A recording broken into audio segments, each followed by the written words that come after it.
Today I'm super excited to speak to Diana Grant, who's a self-love revolutionary, and she's also my friend, my ex-colleague, and a 3-5 generator. And we're talking on a topic of guilt and how it impacts our lives, our relationships, and of course, most importantly, how to get rid of it for once and for all. So Diana, welcome. I'm so excited to Thanks. talk to you again this year, our first chat for the year.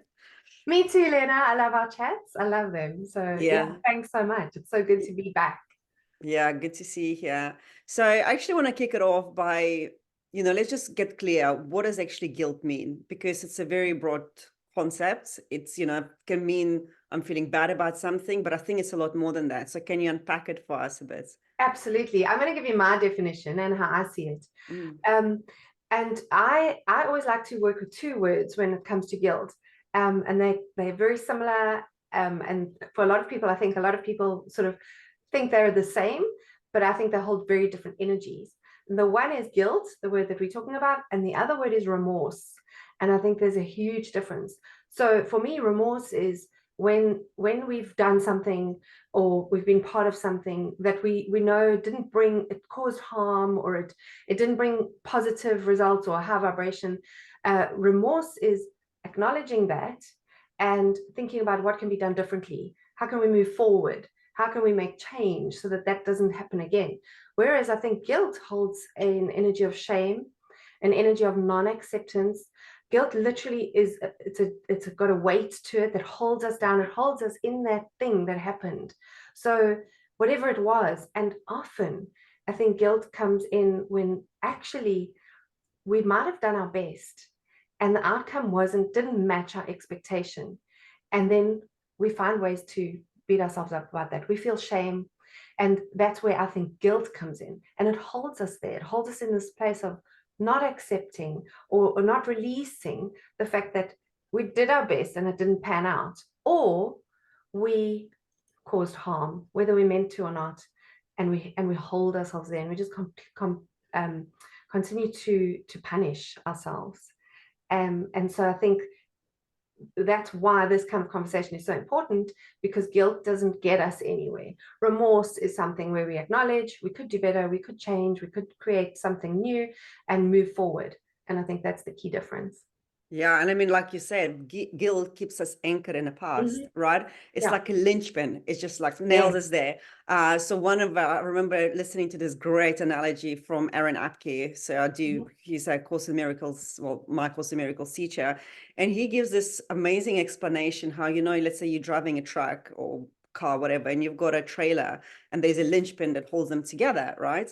So you're driving your car, and now in your trailer, that's all your past mistakes, your past memories, all your judgments or resentment. Now you're driving it around, you're lugging it around the whole country. And not only you do that, but you stop on the side of the road and you say to everybody, hey, come into my trailer, come check what's there. Like 10 years ago, I've done that thing and I'm still feeling terrible about it. And a lot of us, without realizing it, we're literally dragging this load with us for our whole lives. Absolutely. It's regrets. It's like you say, it's that heaviness of regret and the past. And without an action or a vision for what can we do differently now in this present moment, to lift that and let go of that weight. You've got that analogy of the trailer. I'll never forget a movie from the 80s. I think it was the 80s, called Labyrinth. With David Bowie, such a good movie. And the old lady who carries that basket on her back, and the basket is all of her regrets and her guilt and it's so heavy, and she's got a hunchback, and she doesn't know that all she needs to do is put it down, and she'll be free. She'll be free. And we never think about it, because the thing is, actually, we think that by punishing ourselves, we somehow, redeem ourselves, right? That's all we keep on thinking. Like, if I really beat myself up, I'm just going to feel better. We actually do it for self-protection. Well, not us, the ego does that. And it's such a tricky little thing. So why do you think then we keep on dwelling on this past mistakes, past regrets and things like that? So this question I love, because it's safe, because it's known. And anything in order to have a new experience means change, and change is frightening to the ego. You call it ego. Some people call it the the reptilian brain, you know, that part of us that's trying to protect us. It requires change, and change is scarier than what is known.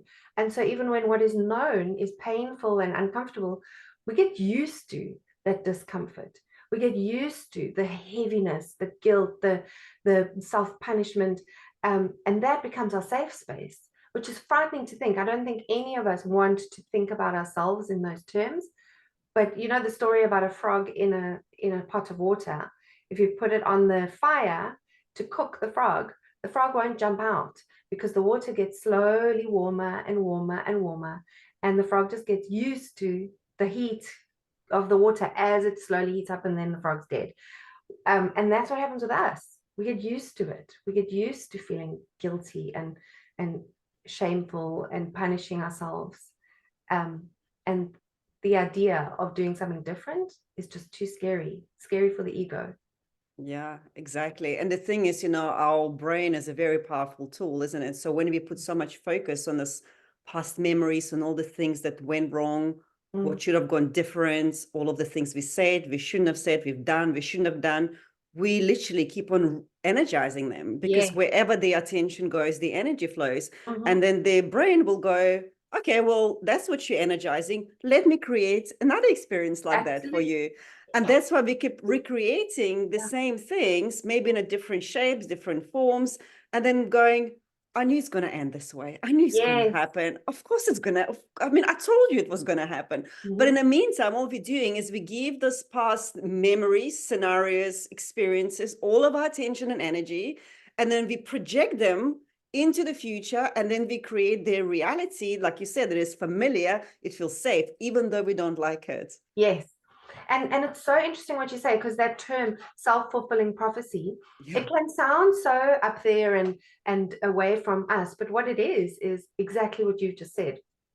Our subconscious mind keeps recreating scenarios where we get the same results, and it's just simply the result that we're used to, even though we might not like it. Yeah.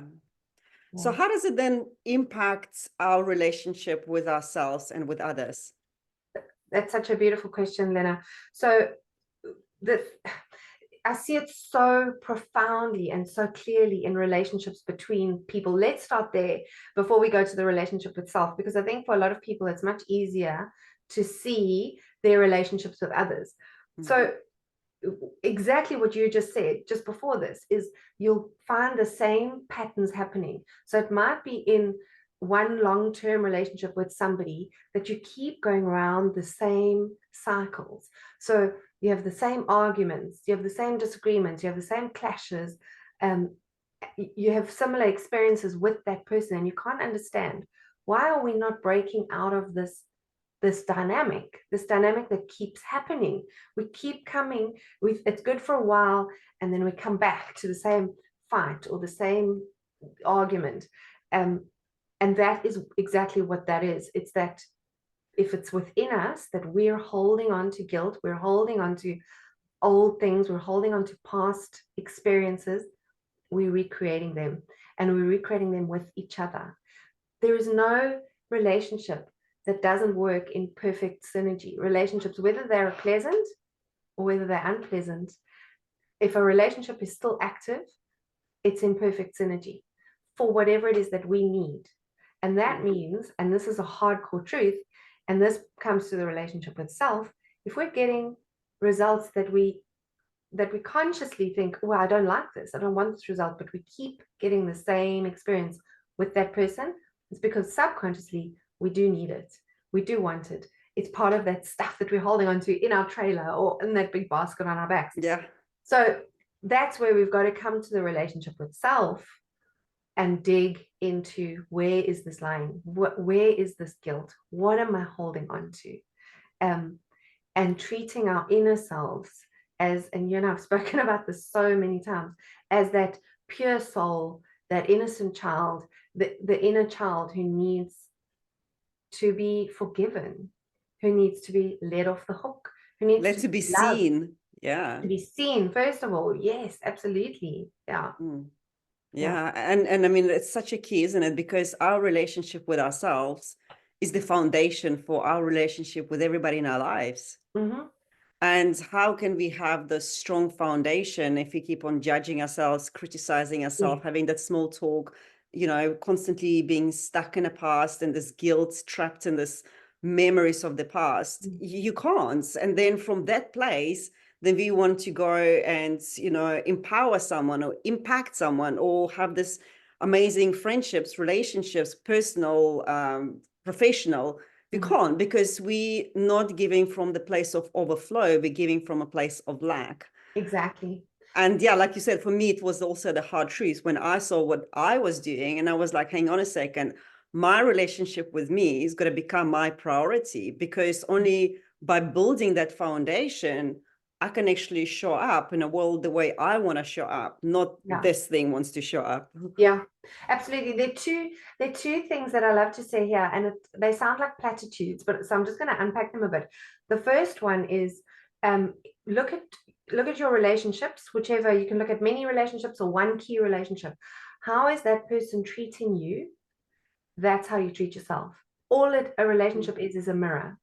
Yeah. So if you think, wow, so and so, maybe it's, my mother, my father, my brother, my whoever treats me so badly. Look how they speak to me, and this is why I'm fighting them, because it's not okay. Look within. There's a mirror there. There's a mirror there. Look within, and how are you treating yourself? And then the second one is, we all have these ideas of a perfect world and a perfect life and this amazing experience. Stop trying to change the world and change yourself. We have to start within. We have to first start right here with this, because this is what we've got. Yeah. If we want to see a new world and a different experience, imagine if every single person on planet Earth was seeing who they are as a soul, as a being, acknowledging that, forgiving that being, loving that being. We would only be able to do the same for each other. Yeah, exactly right. We're often trying to change all these things around us, but actually it's a bit easier, isn't it? All you've got to do is to change yourself. I mean, it's actually, if you think about it, in a way, it's easier, but it's also a lot harder. But if you had to try and run after every single person in your lives, trying to change them, trying to arrange the circumstances to meet your needs, that is exhausting. It just never ends, never, ever, ever. And then that's when you've got to put your weapons down and say, I can't do this anymore. Like, let me actually see what's in here. Why do I feel the need? I've got to change everything else. Why do I need people to behave differently, to treat me differently? Let me just look, what is it within me? Like Course in Miracles got such a beautiful line. It says, only what I do not give myself can ever be lacking. Right? So whenever we look for this external need to be validated, approved, loved, appreciated, it's like, what am I not giving me? Yeah. And that's where this question honestly should be like tattooed on my arm. Yes, I love that. Such a powerful thing. And I mean, that brings me to topic of self-love, right? So because I mean, I believe that self-love, not so much that self-care, when self-care can be categorized as part of self-love, is so essential in healing that relationship with ourselves and pulling out that linchpin between the car and the trailer and letting the trailer like fall off the cliff somewhere. So can you speak more on it, on self-love, please? Yeah, absolutely. So you know how much I love self-love. It's my life. And yes, thank you for just categorizing the difference between self-care and self-love. Self-care is part of self-love, but it isn't the be-all and end-all. Self-love is first and foremost about self-acceptance, and that requires seeing who we are, listening to that inner voice, and accepting ourselves. Step one, as it is now, and that doesn't leave room for guilt. There might be loads of room for remorse, but there will be stuff that we need to accept in ourselves and of ourselves right now as we are, before we can even move into the love space.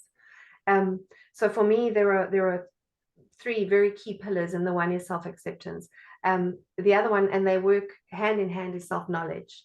So it's almost like you've got to dig in, you've got to get to know who you are in order to accept yourself fully. And the more you accept, possibly the more you're going to see, and the more you're going to get to know yourself. And then it's with the power of that dynamic between self-knowledge and self-acceptance that's continually moving, that we then have to move into a space of self-leadership. And that means owning ourselves. That means no pointing, this is what you did. Or even here, this is what you did wrong, and feeling guilty and self-punishment. It means none of that. It means owning that.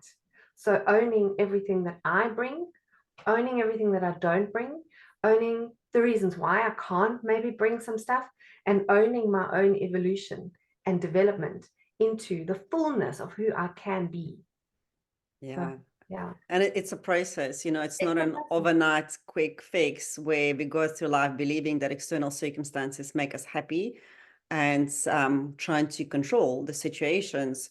And just like you said, letting go and ask yourself, what am I bringing to my table? Taking radical responsibility for our emotions, for our thoughts. Because, you know, sometimes, actually all the time, whenever you read like some motivational post or some future work-related posts that talk about changing the behavior of people, behavior of organization.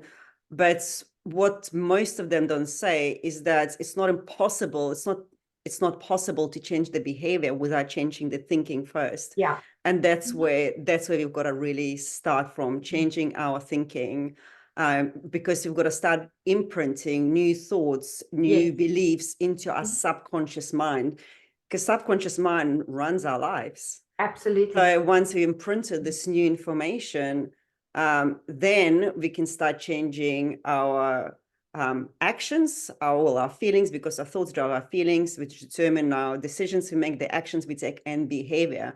But we've got to start at the root cause rather than starting from behavior. And that's why when you try to change your behavior, it's just not going to last, right? Like, you know, for smokers, you try to give up smoking unless they've made this mental switch. I'm no longer a smoker. They've they created this new identity of being a non-smoker. They will start again over and over and over.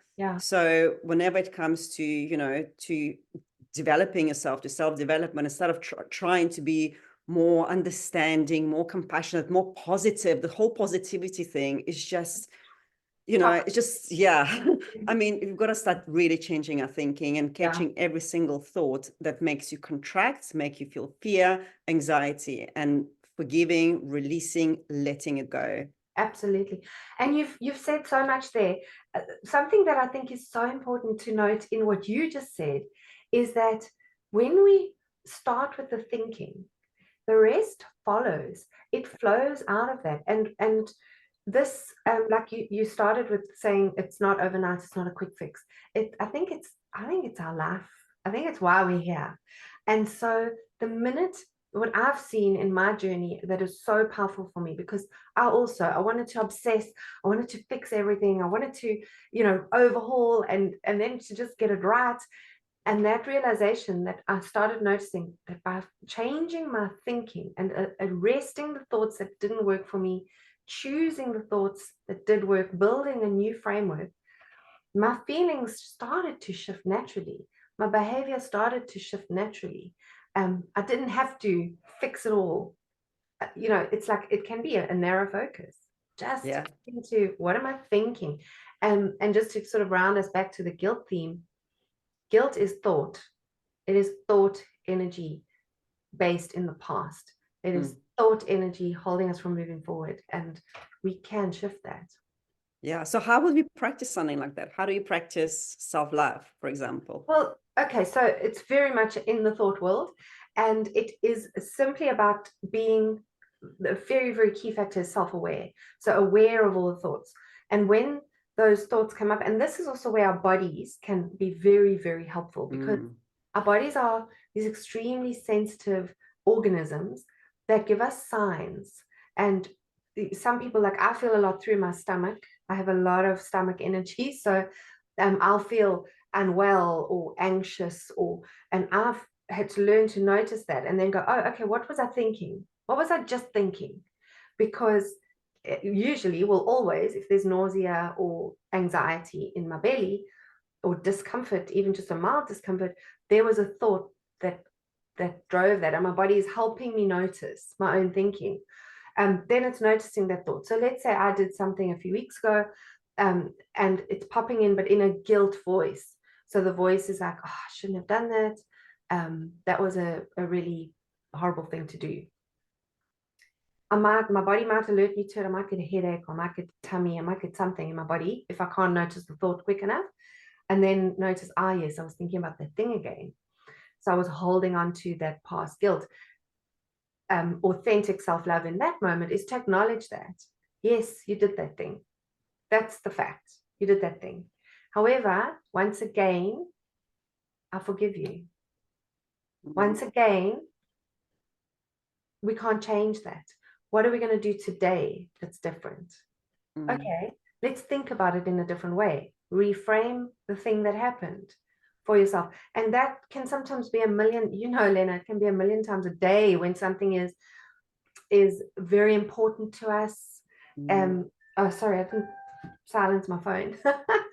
When something's big and important in our world, that can be a million times a day. But once we start practicing that, just catching those thoughts, noticing the feelings that come up, noticing how it affects our emotions, our behavior, changing the thought, and very soon we have to change that specific thought less and less, and the emotions and the behavior that are tied to it start to shift. And so that's practical self-love. It takes practice. I love using the word practical and practice because it literally is a practice. We have to practice. It is a practice. Yeah. Yeah. Sometimes you're like, I remember not even that long ago, I keep on going, I'm doing breath work, I meditate, and I do this, why can't I shift it? And actually, if you think about it, let's say if you train for marathon, yesterday I was speaking to Louis, and I'm still using marathon analogy. Maybe it's a sign I've got to go for a run. I haven't been for a run for so long. But I mean, if you're training, let's say, no matter what you're training for, right, you're going to train your body consistently. You're not just going to rock up like 3 times a week and like, okay, cool, I can go and run a marathon, at least for a decent time. It's a year probably long process, daily routine, and eating and observing, and also training this mindset. So when it comes to choosing a thought, it's not easy, because usually our minds control us. We are not in charge of them. They're just like, that's when our emotions just run wild, our thoughts run wild. And what's really, really been helping me is, today I haven't done it, but I will actually after this call, I set my alarm, like literally sometimes go every half an hour. Yeah. And on a half an hour, I'm like, okay, am I in my head? I'll bring it back into my heart. And the reason for that is because when we can't control our thinking with thinking. So whenever this ruminating thoughts come up, you can't use your mind to correct those thoughts, because your mind created them. So why would it uncreate it? And the only way to really correct those thoughts is through the energy, through the frequency of the heart. And it can be just so simple, just remembering who you truly are. Like you earlier said, we are this pure energy. We didn't come here with all of these patterns, the stories, this layers of conditioning, this limiting beliefs. That's not who we are. We've made it, but that's not who we are. And just remembering the truth, or you can even use affirmations, I'm whatever I am, affirmations. There's so many powerful subliminals. And just for 2 minutes, and what it does, it generates this heat around my heart area. And like you said, you get the stress, anxiety in your belly. I get it in my shoulders, and I get it in my jaw. So I know, like, if my jaws are aching, my shoulders, I'm like, okay, what am I not listening? Where am I not being supporting myself, right? And it's dropping, and it's every half an hour. And then on the other half an hour, I'll recite like a line from Course in Miracles. So we do like daily lessons, and then the serum kind of kicks in. And it's just, and then sometimes I'm cooking, and it's becoming like, it's getting on autopilot. Okay, I'm here, I'm feeling anxiety. Let me correct my thinking. And you correct it only through the feeling in your heart. You can't fix thinking with thinking. You can't. That is so powerful. That needs to be bookmarked on this video. You can't fix thinking with thinking. It's so true. It's going to go on a tagline. Can't fix thinking with thinking. I quite like that. I love it. And there's so much to what you were just saying. There's a very powerful one, because our mind, and fear mind that's trying to protect us all the time and trying to hold us in the same safe space, can be seen as a being, because it's an energy force on its own. And you mentioned affirmations, and I love affirmations and mantras.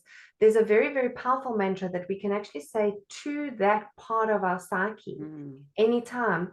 And interestingly enough, what it does is it disarms the danger. So the fear part of our psyche will throw out something at us, and keep us in in fraternal motion and staying the same.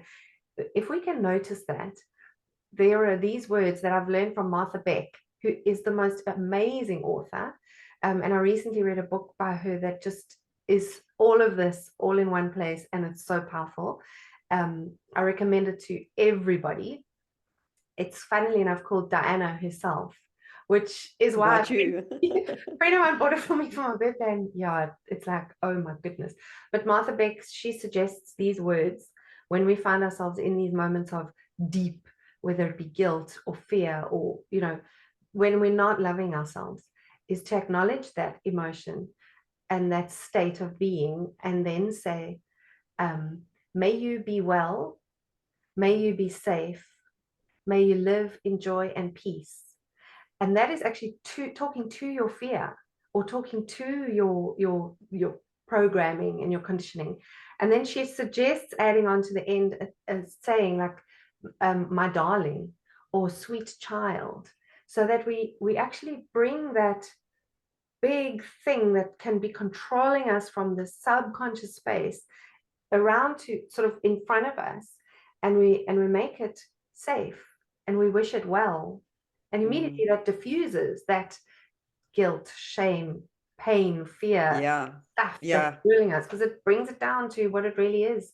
It's just our I own love it. child. Honestly, as you're saying it, I feel this like energy like going down my spine, because the thing is, you know, people maybe who's not into this self-work and I guess spiritual side of things, they may dismiss it. It's just words, right? But what we need to understand is that every word carries a frequency. Yes. And the words can disempower us and can empower us. So even if just see yourself, you're saying, I'm love, I'm love, I'm, you know, may you be at peace, I'm peace. And you literally repeat it, yes, will start sinking in. You will feel like tingles in the body. You will feel lighter. The thoughts are not going to be as heavy. It does work. And the thing is, it works immediately. But like you said, especially if the mind is untrained, it's constant repetition. That's why like monks sit there and they recite their prayers over and over until it literally penetrates and, you know, flows into every cell of your body. Yeah. It's just mind training. It's why you mentioned the monks, the Om, they just say Om 144 times every morning, every afternoon, every evening. You know what I mean? It's power. The words are power. Another one that's really, really quick and easy to remember, and you do it with your fingers, is the Sanskrit is Satanava, but in English it's peace begins with me. Ooh, I love that. You feel that? I get goosebumps. Yeah, I can literally feel that fly. Yes. And we can do that anywhere. We can be going into a presentation at work. We can be anything that brings stuff up. Peace begins with me. Peace. I'm going to have to set a third timer on my alarm clock. It's going to be every 20 minutes. Brilliant. I love it. Because all it is all we need is peace. In those moments of fear, anxiety, guilt, shame, we just need some peace. And peace begins with me.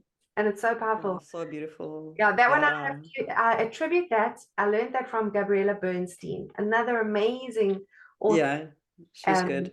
She's got some great stuff on Instagram, and yeah, so awesome. I took that on years ago and I've always used it. I love it. Yeah. Amazing. Well, as always, it's been such a wonderful conversation. Anything you've got to add? Like, I know you've got your Glow program. Just share with us a little bit more about it. Okay, great. Yeah, I'd love to. So Glow program is, we're busy taking women on board. It is a program for women. It's Glow stands for Goddess Living for Optimal Womanhood. And it's beautiful, beautiful journey. Yeah, there are 12 modules. There's so much like extra value. There's a community as well. So we've got a chat group on WhatsApp, and we have a monthly gathering where we talk about one of the pillars of the Glow program. So to do it yourself, once you buy into Glow, you've got that content forever, for life. That's how all of my work operates. If you buy a piece of work, it's yours for life. And it's available on dianagrant.com. And it is a truly transformational journey for any woman who just wants to get back in touch with the essence of who she is, and exactly all the stuff we've been talking about reconnecting with your inner being, remembering who we are before the conditioning and the programming and all of that stuff. So yeah, truly powerful.